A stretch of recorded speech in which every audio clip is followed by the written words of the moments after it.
For 15 years, I dedicated my life to the family business and turned it into a $1 million empire. But on the day my brother turned 18, my father decided he should take over. I was in shock, until the next morning, when something unexpected changed everything. Before the story begins, if you like our channel, subscribe to help us reach 1,000 subscribers. And now, we invite you to enjoy a story with an unexpected ending.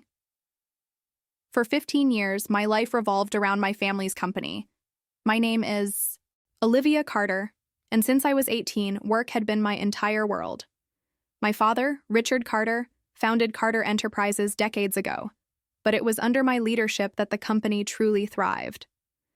I started there as just another intern, despite being the owner's daughter. I worked tirelessly, pulled all-nighters, and learned every detail of the business.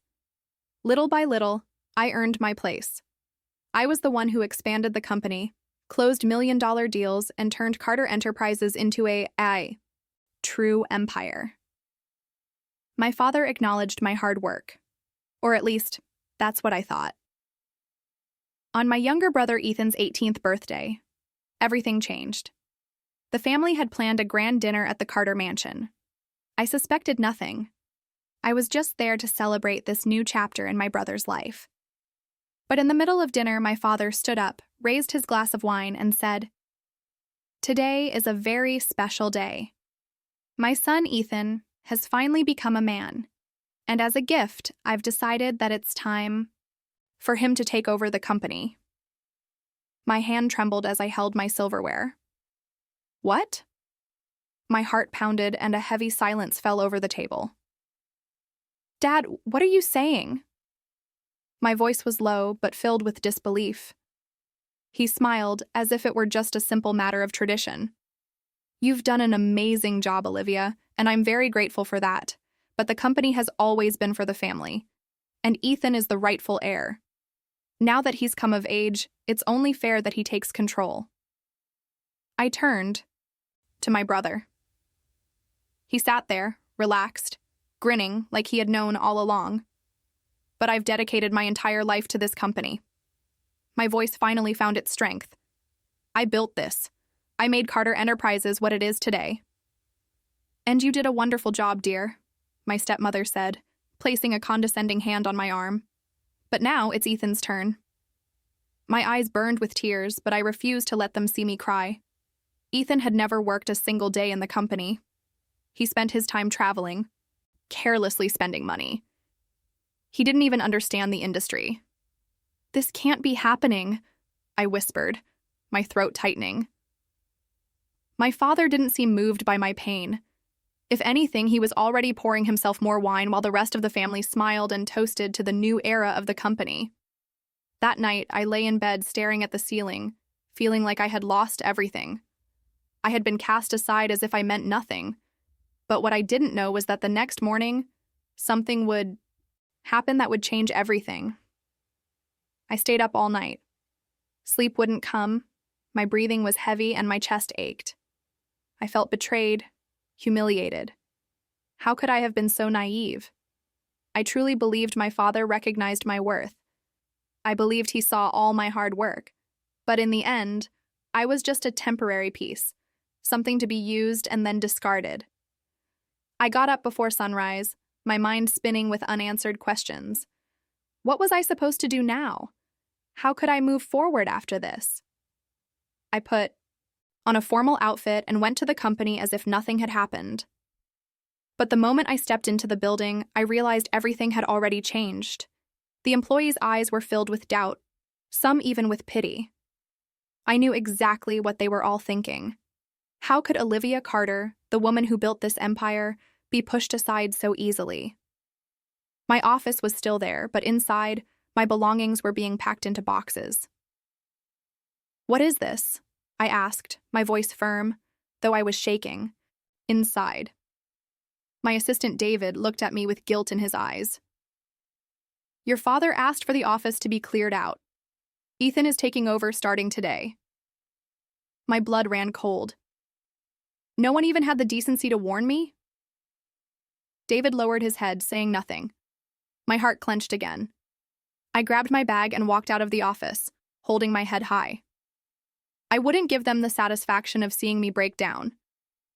When I reached my father's office, I walked in without knocking. He was sitting at his desk, reviewing documents as if nothing had happened.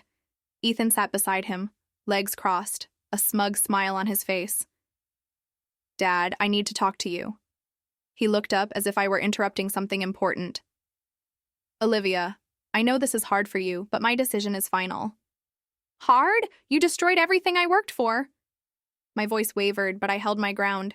"You're handing the company over to someone who doesn't even understand the business." Ethan chuckled. "Oh, come on, Olivia, you did a great job, but now it's my turn. I'm a Carter too, and it's my right to lead." I clenched my fists. "You don't even know how to read a financial statement, Ethan." "That's what consultants are for," he replied, completely unfazed. My father sighed, removed his glasses, and looked at me like I was a child throwing a tantrum. "Olivia, the company was always meant to be passed down from father to son. I let you run it for a while because Ethan wasn't ready. Now he is.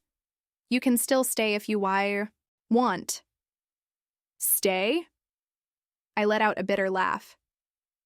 "You expect me to accept being demoted so he can play CEO?"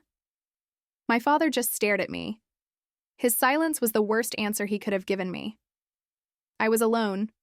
No words, no argument would change this. Swallowing hard, I took a step back. "I understand." I turned and walked away without looking back. That day, Carter Enterprises lost the woman who had turned it into an empire. But what no one knew was that the next morning, fate had something in store for me that would change everything. I walked out of the Carter Enterprises building, my eyes burning, but I didn't let a single tear fall. I wouldn't give my father or my brother that satisfaction. My pride was the only thing I had left. I got into my car and rested my head against the steering wheel. Reality hit me like a punch to the gut. For the first time in 15 years, I had no purpose. My job was everything to me, my identity, my life. Now, I didn't even know who I was anymore. I drove aimlessly just to avoid going home. Eventually, I parked in front of a small cafe in the city center. I ordered a double espresso and sat by the window, staring blankly outside. My phone kept vibrating. Messages from coworkers, friends asking if the rumors were true. I didn't answer anyone. It was there, in that cafe, in the darkest moment of my life, that a familiar voice pulled me from my thoughts. "Olivia?" I looked up and saw Noah Reed, an old friend from college. He wasn't part of my family's social circle, but he had always been one of the few people I truly respected in the business world. Unlike my brother, Noah had built his career from the ground up and now owned his own tech company. "Noah, what are you doing here?" He pulled out a chair and sat down without waiting for an invitation. "Just grabbing a coffee, but what about you? Shouldn't you be ruling over your $1 million empire right now?" I tried to smile, but I failed. I was discarded. My father handed the company over to Ethan. Noah raised an eyebrow. "Ethan? Your brother who can't even manage his own bank account?" I let out a bitter laugh. "The very one." He was silent for a moment, studying me. "So, what are you going to do now?" I sighed. "I don't know. That company was my whole life. And now," I swallowed hard, "I guess I have to start over." Noah leaned forward, resting his elbows on the table. "Well, I might have something for you." I frowned. "What do you mean?" A smirk tugged at his lips. "I was about to expand my company, and I needed someone with your experience. But honestly, I don't know if you're ready to start a new chapter just yet." My heart pounded. For the first time since the betrayal, I felt something different. Hope. "Are you serious?" "Completely." "I know what you're capable of, Olivia. You turned Carter Enterprises into an empire. You can do it again. And this time, without anyone to betray you." I bit my lip, feeling the adrenaline rush back into my veins. Maybe this was my chance. Maybe losing everything was actually the best gift I could have received. Looking at Noah, I felt something I hadn't felt in a long time: determination. And I had no idea that this decision wouldn't just change my life. It would bring about the downfall of Carter Enterprises. I accepted Noah's offer without hesitation. He wasn't just offering me a job. He wanted me as his partner. A fresh start, a new empire, but this time something that was truly mine. I spent the next, few months completely immersed in work.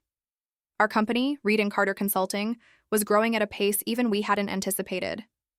I used every bit of experience I had gained during my 15 years at Carter Enterprises to develop innovative strategies, attract major clients, and turn our company into a respected name in the industry. And while I thrived, something interesting was happening across town. Carter Enterprises was sinking. What had once been a solid empire was now in the hands of a spoiled, incompetent boy. Ethan had no idea how to run a company. He made impulsive decisions, burned through money without a plan, and ignored the advice of the most experienced executives. He thought being a CEO was just about signing documents and posing for photos at corporate events. Within months, contracts were canceled, investors started pulling out, and high-level employees resigned. My father tried to fix the situation, but he was too old to keep up with the modern market. The company he had taken from me was collapsing before his eyes. And the irony? Many of Carter Enterprises' former clients were now coming to me. One morning, Noah walked into my office, holding his tablet with a mischievous grin. "You're not going to believe this. What is it?" He turned the screen toward me. It was an article from the country's top business news site. Carter Enterprises in crisis. CEO struggles to keep company afloat. My heart raced. I took the tablet and read every word. Shareholders were furious, the stock value was plummeting, and my brother was being torn apart by the media for his incompetence. Should I feel sorry? Not a chance. My father and Ethan took everything from me, and now they were reaping exactly what they had sown. "You know what's even more interesting?" Noah said, crossing his arms. "One of Carter Enterprises' top investors reached out to us. They want to remove Ethan as CEO and bring in a real leader." I raised an eyebrow. "A real leader?" Noah smirked. "You." My body tensed. I wasn't expecting that. After everything, fate was giving me the chance to go back. But did I even want to? I had poured my blood, sweat, and tears into that company only to be thrown away like garbage. Now they needed me. But did I need them? I leaned back in my chair, feeling a bitter satisfaction grow inside me. "Set up a meeting. Let's see how far they're willing to go." I didn't know what my final decision would be yet, but one thing was certain: I had won, and they knew it. 2 days later, I sat in a luxurious conference room at the top of a skyscraper in the heart of the city. The glass table gleamed under the morning light, and across from me sat 3 of Carter Enterprises' biggest investors. Powerful men, used to controlling the market with the snap of a finger. But at that moment, they weren't in control. "Olivia, let's get straight to the point," one of them began, an older man with silver hair named Robert Whitmore. "With Ethan in charge, the company has lost over 40% of its market value. He's made disastrous decisions and driven away longtime clients. We need a new CEO. We need you." I crossed my legs and rested my hands on the table. Interesting, because 6 months ago, no one seemed to need me. Robert sighed. "We know you were treated unfairly, and we know you built this company into what it was. We admit our mistake, but we're willing to fix it." I pretended to consider it, but deep down, I already knew my answer. "What about my father?" The men exchanged tense glances. "Richard no longer has control over the company. After the chaos Ethan caused, the shareholders forced him out of the board. He has no decision-making power anymore." Silence filled the room. I had won. My father had taken away the empire I built and handed it to someone incapable. Now he had lost everything. And my brother? Well, he was history. If I return, I want full control. No interference. No hidden Agendas. The investors looked at each other and nodded. Done. It should have been the perfect victory. I was about to reclaim my throne. But then, something inside me shifted. Why should I go back? I had already won. I had already proven my worth. I was leading my own company, side by side with Noah, with no one to control me or betray me. Going back to Carter Enterprises would be like reclaiming something old, something that no longer belonged to me. So I took a deep breath and gave them my answer. I appreciate the offer, but my answer is no. The men stared at me, stunned. No?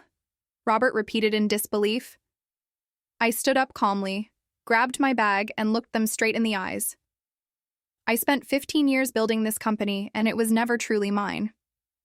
Now, I have something that is mine. Something I built with my own hands, without the shadow of my family hanging over me. I smiled, holding their gaze. Carter Enterprises had its chance with me, and it wasted it. Now, watch as I build something even bigger. I walked out of that room feeling a massive weight lift off my shoulders. That day, I didn't reclaim my old company, but I reclaimed something far more valuable, my freedom, and I never looked back.